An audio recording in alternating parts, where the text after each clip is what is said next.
Avropada bir işləyərək özümüzə maşın alırıq. Bölüm 11 gün 11 bölümdə artıq işdən çıxmışıq.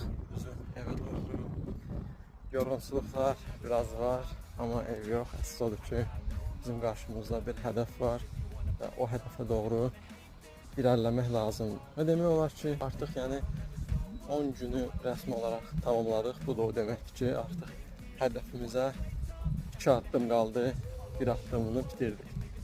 2 addımı da atandan sonra artıq lazım olan hədəfə, lazım olan məqsədə çatacağıq.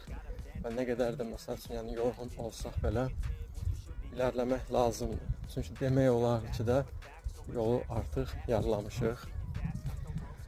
Mübarizə davam eləyir. Hədəfə gec-tez çatacağıq. Əsas odur ki, səbirli və dözümlü olaq. Bu bölümdən də bu qədər. Sizdən müğayyət ən qısa zamanda görüşərik. Hələlik.